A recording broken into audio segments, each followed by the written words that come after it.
Hello guys, আজকে থেকে আমরা নতুন একটি সিরিজ শুরু করব যেখানে থাকবে কিভাবে আপনি আপনার প্রোডাক্টিভিটি বাড়াতে পারবেন এবং খুব কম সময়ে অনেক বেশি কাজ সম্পাদন করতে পারবেন। এবং অবশ্যই এই সিরিজে থাকছে অনেকগুলো টিপস এন্ড ট্রিক্স। এই সকল টিপস এন্ড ট্রিক্স যে কোনো মানুষের জীবনকে আরো সফল করতে সাহায্য করবে। চলুন তাহলে শুরু করছি আমাদের আজকের ভিডিও। প্রোডাক্টিভিটি বাড়ানোর জন্য আমরা আজকে যে ট্রিক্সটি নিয়ে কথা বলবো সেটি হচ্ছে আইজেনওয়ার ম্যাট্রিক্স। যেই পদ্ধতিতে বলা হয়েছে আপনার যে কোনো কাজকে সম্পূর্ণ করার জন্য প্রথমেই আপনাকে আপনার গুরুত্বপূর্ণ কাজগুলোকে ইম্পর্টেন্স এবং আর্জেন্সি অনুযায়ী ভাগ করে ফেলতে হবে। এই টেকনিকটি দেখতে কিছুটা এরকম। প্রথমেই আপনি আপনার সকল কাজগুলোকে একটি লিস্ট আকারে তৈরি করবেন। তারপরে সেই লিস্টটিকে 4 ভাগে ভাগ করবেন: আর্জেন্ট, নট আর্জেন্ট, ইম্পর্টেন্ট এবং নট ইম্পর্টেন্ট। যেই কাজটি আপনার আর্জেন্ট এবং ইম্পর্টেন্ট সেই কাজটি আপনি এখনই করে ফেলবেন। যেই কাজটি আপনার ইম্পর্টেন্ট কিন্তু এখনই আর্জেন্ট না, সেটি আপনি পরবর্তীতে কাজ করতে পারেন। যেই কাজটি আপনার জন্য আর্জেন্ট কিন্তু অতটা ইম্পর্টেন্ট না, সেটি আপনি চাইলে ডেলিগেট করতে পারেন। আর যেই কাজটি আপনার জন্য আর্জেন্টও না এবং ইম্পর্টেন্টও না,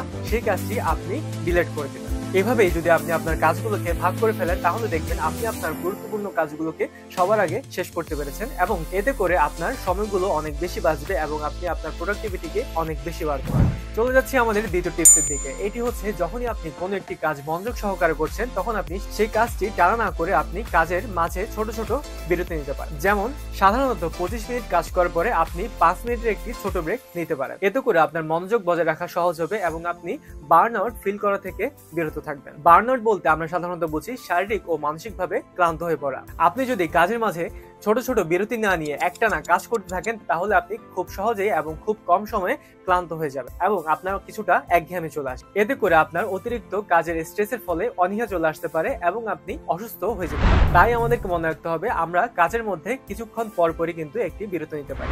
সাধারণত আমরা যখন পড়াশোনা করছি কিংবা মনোযোগ সহকারে কোনো কাজ করছি তখন আমরা এই পদ্ধতিটি ব্যবহার করতে পারি। দ্বিতীয় যে পদ্ধতিটি আমরা কথা বলছি সেটি হচ্ছে আমাদেরকে একটি টাইম সেট বরাদ্দ করতে হবে। টাইম সেট বলতে বোঝায় আমি যখন একটি কাজ করছি সেই কাজটি কমপ্লিট করার জন্য আমাকে একটি নির্দিষ্ট টাইম সেট করে ফেলতে হবে। যেমন হতে পারে আমি এই 1 ঘন্টার মধ্যে একটি পড়া শেষ করব, অথবা এমন হতে পারে যে আমি এই 1 ঘন্টার মধ্যে একটি চ্যাপ্টার শেষ করব। আপনি যখনই একটি কাজ করার জন্য একটি সময়কে নির্দিষ্টভাবে বরাদ্দ করে ফেলবেন তখন আপনার মাঝে একটি তাড়া কাজ করবে। আপনি সেই সময়ের মধ্যে কাজটি শেষ করতে চাইবেন। এতে করে আপনার মনোযোগ বিচ্ছিন্ন হওয়ার সম্ভাবনা কিন্তু খুব কমে যাবে। আর এটিকেই বলা হয় টাইম সেট ঠিক করা। প্রোডাক্টিভিটি বাড়ানোর জন্য আরেকটি পদ্ধতি হতে পারে একই সময় মাল্টিটাস্কিং না করা। মাল্টিটাস্কিং আসলে কি?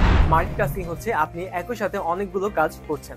আপনি যখন একসাথে অনেকগুলো কাজ করছেন তখন কিন্তু আপনি মানসিক এবং শারীরিকভাবে ক্লান্ত হয়ে পড়বেন এবং কোনো কাজই কিন্তু আপনার ঠিকভাবে সম্পন্ন হবে। তাই আমাদের উচিত যখন আমরা একটি কাজ করছি সেই কাজটি যাতে একই সাথে আমরা মনোযোগ সহকারে করি এবং মাল্টিটাস্কিং না করি। প্রোডাক্টিভিটি বাড়ানোর জন্য আমাদেরকে আরেকটি পদ্ধতি হলো আমাদেরকে একটি ক্লিয়ার এবং অর্জনযোগ্য গোল সেট করতে হবে। আপনি যদি এমন একটি গোল সেট করেন যা আপনার জন্য শুরুতেই অনেক কঠিন মনে হবে তা কিন্তু আপনি খুব সহজে শুরু করতে চাইবেন না, কারণ আপনার কাছে তখন মনে হবে এই কাজটি অনেক বেশি কঠিন, আমি এটি কমপ্লিট করতে পারবো। আবার এমনও মাথায় রাখতে হবে কাজটি যাতে খুব সহজও না হয়ে পড়ে। কাজটি যদি খুব সহজ মনে হয় তাহলে মনে হবে আপনার কাছে কাজটি খুবই সহজ, আমি যে কোনো সময় কাজটি কমপ্লিট করতে পারবো। তাই আপনাকে এমন একটি গোল সেট করতে হবে যা আপনার জন্য কিছুটা হলেও চ্যালেঞ্জিং কিন্তু খুব বেশি চ্যালেঞ্জিং নয়।